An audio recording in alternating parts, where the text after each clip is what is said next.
मैं रविकांत सिंह स्वागत करता हूं आपका अपना यूट्यूब चैनल कानूनी दावपेच ज्ञान में।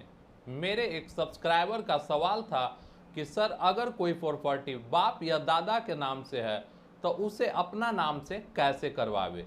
तो आज हम इसी विषय पर बात करने वाले हैं। यह वीडियो बहुत ही इम्पोर्टेंट होने वाला है।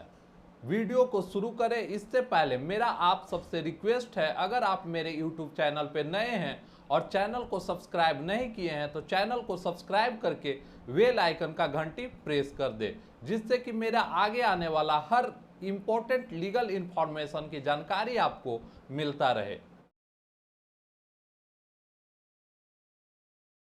वीडियो को शुरू करते हैं। अगर कोई पैतृक संपत्ति आपका जो कि आपके पिताजी के नाम से है या फिर दादाजी के नाम से है और आप चाहते हैं कि उस संपत्ति का अपना हिस्सा अपने नाम करवा ले। होता क्या है कि पैतृक संपत्ति में मान लिया जाए कि 4 से 5 हिस्सेदार हैं और आप अपना संपत्ति का हिस्सा अपने नाम से करवाना चाहते हैं, लेकिन उसमें से कोई एक तैयार है और कोई दूसरा तैयार नहीं है। अगर आप कहने जाते हैं कि संपत्ति का अपना अपना नाम से करवाने के लिए तहसील के पास यानी सीओ के पास चलिए, तो उसमें से कुछ तैयार होते हैं और कुछ तैयार नहीं होते हैं। तो इसमें दिक्कत ये आ जाती है कि फिर वो संपत्ति आपके नाम से नहीं हो पाता है।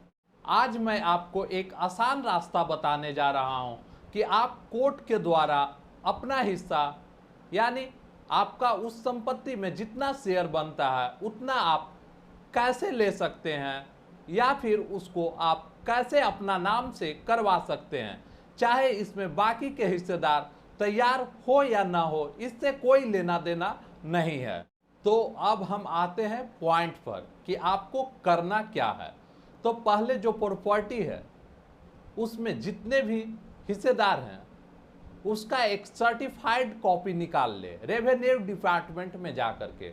वहाँ पर आपको यह कॉपी मिल जाएगा जिसे हम लोग नकल कहते हैं, और फिर उस सर्टिफाइड कॉपी को ले जा करके सिविल कोर्ट में केस फाइल करें सूट ऑफ पार्टीशन के तहत। यह कोई बहुत बड़ा चीज़ नहीं है। आपको सुनने में लग रहा है कि मुकदमा या केस, चूँकि आप जो है पैतृक संपत्ति में अपना हिस्सा को अपना नाम से करवाने जा रहे हैं। अब सूट फाइल करने के बाद उस प्रॉपर्टी का जितना मूल्य होगा उसमें आपका जितना शेयर होगा उसका 1 से 1.5% आपको कोर्ट फी के रूप में जमा करना होगा।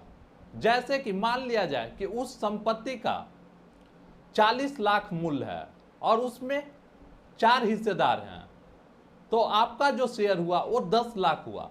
तो उस 10 लाख का आपको 1 से 1.5% कोर्ट फी के रूप में जमा करना होता है। जब आप फी जमा कर देते हैं तभी आपका केस एक्सेप्ट किया जाएगा कोर्ट में। अगर आप अब यह सोचते हैं कि मैं गरीब हूं और कोर्ट फी कहां से जमा कर पाऊंगा, तो उस केस में भी एक प्रावधान है।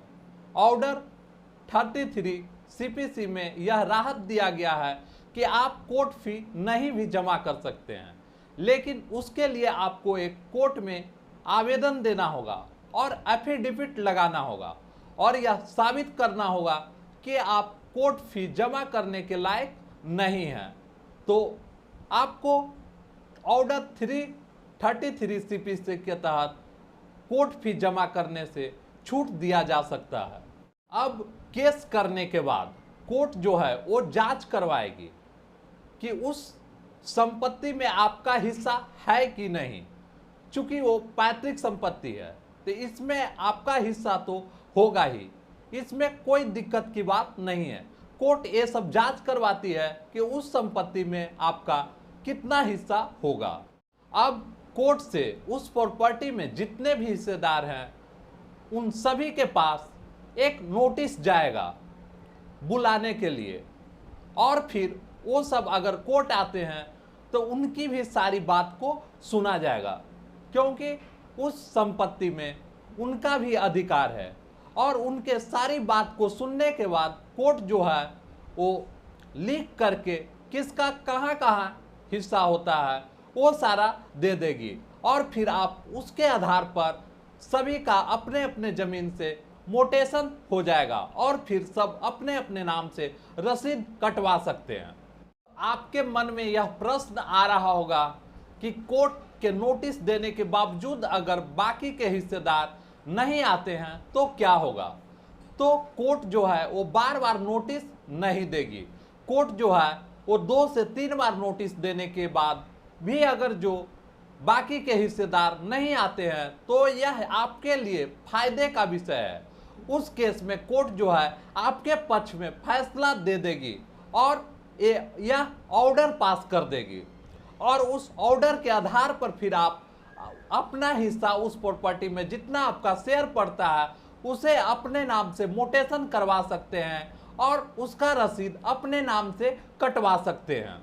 लेकिन अगर आप कोर्ट नहीं जाना चाहते हैं तो सब आपसी सहमति से तहसील के पास जाकर के यानी सीओ के पास जाकर के अपने अपने नाम से जमीन करवा सकते हैं। मेरा आज का टॉपिक यही था। अगर आपको यह वीडियो पसंद आया होगा तो इसे लाइक जरूर करें और अपने दोस्तों के साथ शेयर करना नहीं भूलें। तो चलिए मिलते हैं फिर अगले वीडियो में कुछ इसी प्रकार के इंटरेस्टिंग टॉपिक के साथ। आपने अपना बहुमूल्य टाइम निकाल करके मेरा पूरा वीडियो को देखे, इसके लिए आपका बहुत बहुत धन्यवाद। जय हिंद, जय भारत, वंदे मातरम।